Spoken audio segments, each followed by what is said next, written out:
আসসালামু আলাইকুম ওয়া রাহমাতুল্লাহি ওয়া বারাকাতুহু। সম্মানিত দর্শক, আজকে একটা গুরুত্বপূর্ণ বিষয়ে আলোচনা করব। সেটা হলো নামাজে যদি কোনো সহজ সেজদা প্রয়োজন হয়, আমরা কিভাবে সহজ সেজদা দিয়ে নামাজকে সঠিক করব, বিশুদ্ধভাবে নামাজ পড়ব।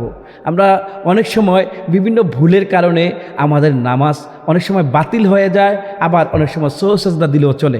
আমরা সহজ সেজদাটা আজকে কিভাবে দিব সেটা দেখব, এবং কি কি কারণে নামাজ বাতিল হয়ে যায় আর কি কি কারণে সহজ সেজদা দিতে হয় সেইটা কিন্তু আজকে আমরা এই ভিডিওতে বলবো ইনশাআল্লাহ। আপনারা কেউ ভিডিওতে স্ক্রল করে টেনে এড়িয়ে যাবেন না, এটা খুবই গুরুত্বপূর্ণ, খুবই গুরুত্বপূর্ণ। সম্মানিত দর্শক, যে সকল কাজগুলো ফরজ কাজ নামাজের ভিতরে, যেমন নামাজের ভিতরে 13টি ফরজ রয়েছে, এই 13টি ফরজের কোনো একটা যদি আপনার আমার বাদ চলে যায়, আমাদের নামাজ হবে না। এত গুরুত্বপূর্ণ নামাজ আপনার আমার হবে না, আমরা নামাজটা আমাদের ফাসেদ হয়ে যাবে। সেই আমরা যেহেতু সহজ সেজদা দিলে নামাজ পরিশুদ্ধ হয়ে যায়, শুদ্ধ হয়ে যায়, সেহেতু আমরা জানবো আজকে কি কি কারণে আমরা সহজ সেজদা দিতে হয় আর কি কি কারণে নামাজ ভঙ্গ হয়ে যায়। এই দুইটা জানলে আমাদের নামাজ সঠিক হয়ে যাবে। সম্মানিত দর্শক, প্রথমে আসুন আমরা জানি নামাজের ফরজগুলো কি কি। তাহলে নামাজের ফরজগুলো যদি ছুটে যায়, তাহলে আমরা সহজ সেজদা দিয়েও কোনো লাভ হবে না, আমাদের নামাজ ফাসেদ হয়ে যাবে। তখন আমরা পুনরায় আবার নামাজ আদায় করা লাগবে। সম্মানিত দর্শক, আসুন নামাজের বাইরে শর্তগুলো 6টি। নামাজের বাইরে শর্ত হলো 6টি। এই 6টির মধ্যে প্রথমটা হলো শরীর, কাপড় ও জায়গা পবিত্র হওয়া। শরীর পাক, কাপড় পাক, অর্থাৎ শরীর, কাপড়, জায়গা। তারপরে 2 নাম্বার হচ্ছে সতর ডাকা, 2 নাম্বার হচ্ছে সতর ডাকা। 3 নাম্বার হচ্ছে কেবলামুখী হওয়া। তারপরে নামাজের বাইরের যে 6টি কাজ সেটা আমি বলছি সম্মানিত দর্শক। 4 নাম্বার হচ্ছে নামাজের সময় হওয়া। 5 নাম্বার হচ্ছে নিয়ত করা। 6 নাম্বার হচ্ছে তাকবীরে তাহরিমা বলা। আমি আবার এক নজরে বলি। 1 নাম্বার হচ্ছে শরীর, কাপড় ও জায়গা পবিত্র হওয়া। 2 নাম্বার হচ্ছে সতর ডেকে রাখা। 3 নাম্বার হচ্ছে কেবলামুখী হওয়া। 4 নাম্বার হচ্ছে নামাজের সময় হওয়া। 5 নাম্বার হচ্ছে নিয়ত করা। 6 নাম্বার হচ্ছে তাকবীরে তাহরিমা বলা।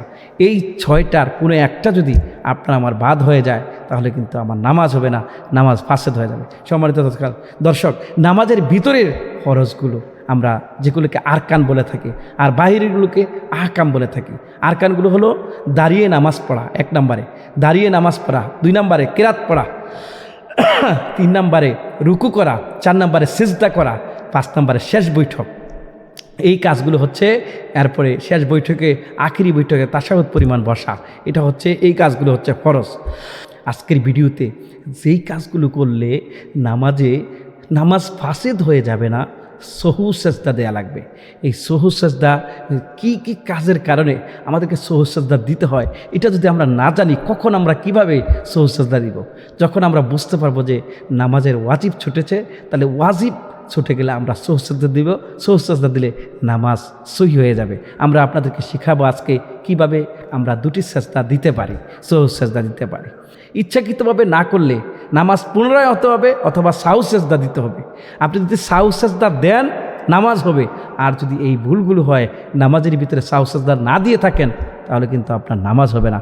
সম্মানিত দর্শক, চেষ্টা করব আমরা এই ভুলগুলো না করার জন্য। যদি বাই চান্স আমার নামাজে ভুল হয়েই যায়, তাহলে আমরা কি করব, সেই পদ্ধতিটা নিয়ে কিন্তু আমি আপনাদের সঙ্গে কথা বলছি। নামাজের 14টি ওয়াজিব, যেই কাজগুলো না করলে আমাদের সহজ সেজদা ওয়াজিব হয়ে যায়, আমরা সেই কাজগুলোর কথা বলবো। আমরা যেহেতু সহজ সেজদা দিতে শিখবো, সেহেতু আমাদের কি কারণে সহজ সেজদা দিতে হবে সেটা আমাদেরকে জানতে হবে। কেউ যদি সূরা ফাতিহা না পড়ে, তাহলে সহজ সেজদা দিতে হবে। 2 নম্বরে, সূরা ফাতিহার সাথে যদি কেউ অন্য কোনো না সূরা মিলায়, তাহলে তাকে দ্বিতীয় রাকাতে অথবা প্রথম রাকাতে জারি এটা হয়, তাহলে তাকে সহজ সেজদা দিতে হবে। 3 নম্বরে, ফরজ নামাজের প্রথম 2 রাকাতে কিরাত পড়া, প্রথম 2 রাকাতে কেরাত পড়া, অর্থাৎ আমরা সূরা ফাতিহার পরে আরও একটা কেরাত মিলিয়ে থাকি, এরকম 2 রাকাতে আমরা কেরাত পড়ে থাকি, আর 3য় 4র্থ রাকাতে আমরা শুধু সূরা ফাতিহা পড়ে থাকি। তো সেই জন্যে প্রথম 2 রাকাতে এই কেরাত পড়াটা ওয়াজিব, এটা না করলে সহজ সেজদা দিতে হবে। 4 নম্বরে বিতির নামাজে দোয়া কুনুত পড়া। 5 নম্বরে ঈদের নামাজে অতিরিক্ত তাকবীর বলা। 6 নম্বরে প্রতিটি রুকন ঠিকভাবে আদায় করা। 7 নম্বরে প্রথম বৈঠকে তাশাহুদ পড়া। 8 নম্বরে প্রথম বৈঠকে তাশাহুদ পড়া। 9 নম্বরে শেষ বৈঠকে তাশাহুদ পড়া। 10 নম্বরে শব্দ করে কেরাত পড়া। যেই সকল নামাজে জোরে জোরে কেরাত পড়তে হয়, সে সকল নামাজে জোরে করে মানে জোরে শব্দ দিয়ে কেরাত পড়া। 11 নম্বরে চুপ করে কেরাত পড়া, অর্থাৎ যেখানে আস্তে পড়া ওয়াজিব, যে সকল নামাজে চুপে চুপে পড়তে হয়, মুক্তাদিরকে শোনাইতে হয় না মুক্তাদিদেরকে, সেই সকল নামাজে চুপ করে কেরাত পড়া সেটা ওয়াজিব। 12 নম্বরে নামাজের রুকুনগুলো ধারাবাহিকতা বজায় রাখা। 13 নম্বরে 2 সিজদা করা প্রতিটি রাকাতে। 14 নম্বরে নামাজ শেষে সালাম ফেরানো। সম্মানিত দর্শক, এই 14টার কোনো একটা যদি আপনার আমার থেকে ছুটে যায় তাহলে অবশ্যই আমাদেরকে সহু সাজদা দিতে হবে, সাজদাতে সহবি দিতে হবে। সম্মানিত দর্শক, আসুন আমরা কিভাবে সাজদাতে সহবি দিব সেটা জেনে নিই। আমাদের যখন নামাজ শেষ হয়ে যাবে, 2 রাকাত হোক, 4 রাকাত হোক, 3 রাকাত হোক, তখন আমরা কিন্তু শেষ বৈঠকে বসি।